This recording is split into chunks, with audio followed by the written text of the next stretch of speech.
So in section 1.3, we have two more important facts about unions and intersections and complements. And so let's look at this first one.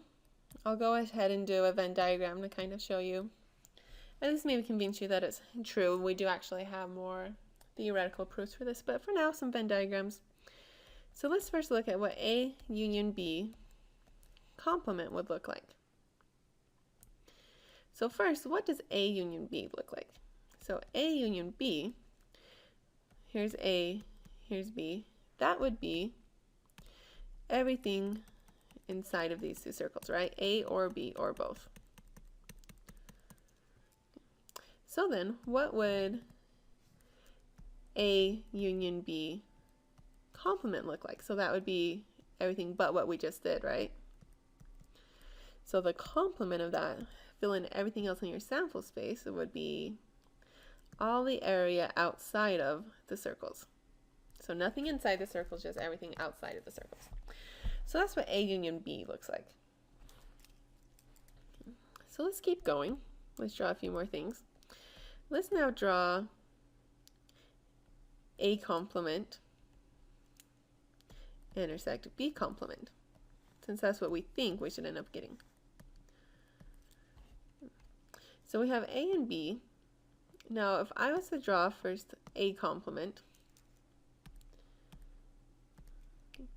that would be everything outside of A. Okay. And B complement is everything outside of B. Sorry, A complement technically extends all the way out here. It's everything outside of A. And B complement extends everything outside of B. So we have all of that A, all of that B. Where is actually our final answer for the intersection? So here's our A, here's our B. Where did they intersect? These two things. So we did everything outside of A, everything outside of B. The two things intersected with everything outside of the circles. Okay, so this is our final A complement intersect B complement. This was kind of our work in progress. So our final shading is that A complement intersect B complement is everything outside the circles. And A union B complement, that was also everything outside the circles. Hence, those two are the same. So A union B complement is equal to A complement intersect B complement. I guess I don't need the parentheses there. So it's kind of that interesting fact. If you do a complement of union, you end up with an intersection. And similarly, if you, I guess I erased my facts just a sec. So if you look back up at our two facts, so if you have the union and you take the complement, you get to an intersection of the complements. And if you have an intersection and you take the complement, you get to the union of the complements. Okay, so this is again a very interesting fact, a very important fact, very useful, and one that we'll use a few times. Okay, so the complement of the unions turns into an intersection of the complements, and complement of the intersection turns into the union of the complements. So again, very nice, useful facts. Okay, so when do you use a problem like this? So we could use a fact in this problem 1.3.12. Similarly, 1.3.11 is also very similar. You could use it there as well, but I'm just going to show it to you for 1.3.12. Okay, so it says we have a bag that has 200 balls. 55 of them are shiny red balls. 91 are shiny balls. 79 of them are red balls. And we want to know, first, what is the probability of a shiny ball or a red ball? So that sounds like we are asking for the probability of shiny or red. So that's the union. Now before we actually start trying to figure out what we're doing, let's go back up and see what it tells us. So 55 shiny red balls. So that's shiny and red at the same time. So the probability that it's shiny and red at the same time are an intersection. So the probability of that intersection would be 55 out of 200. Now 91 shiny balls means that's just the probability of shiny. So 91 out of 200. And 79 red balls means that we have 79 out of 200. So we know the probability of the intersection and each of the individuals. Okay, now come back to this. We want to find the probability of the union. When we know to find the probability of the union, you add up each individual probability. So probability of shiny plus probability of red. But then you know that that means you're going to have double counted the middle. So you subtract the probability of the intersection.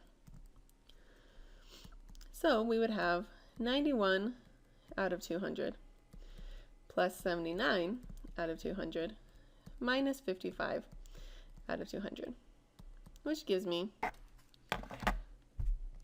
115 out of 200. Or if you prefer to change into a decimal, 0.575. So that's the probability of shiny or red. And that one, as you're going through, should be fairly obvious. You should read probability of shiny or red and know that you're doing the probability of union. The next one, though, is a little bit trickier, and you might not think automatically of how to do this. What we're going to use is those tricks or those facts we learned up above. So if we want a dull blue ball, notice, did we talk about shiny or dull up above or blue up above? No. And I would probably say, oh wait, dull, that is the complement of shiny. And blue is the complement of red. So this total is really asking for find the probability of shiny. Sorry if we're just abbreviating. So the complement of shiny intersected with the complement of red. And you might say, okay, how would I find that? I don't actually know anything about shiny complement or red complement, really dull or blue. But you might remember, hey, what's this? That looks familiar. S complement intersect R complement. So come back up to our nice little facts. So A complement intersect B complement is the complement of the union. So you come back down and you say this is the complement of S union R. Okay. And you can use the complement rule. Anytime you have complements, the probability is 1 minus. So this probability of S complement intersect R complement equals 1 minus the probability of the union. And notice, we just found that probability up above.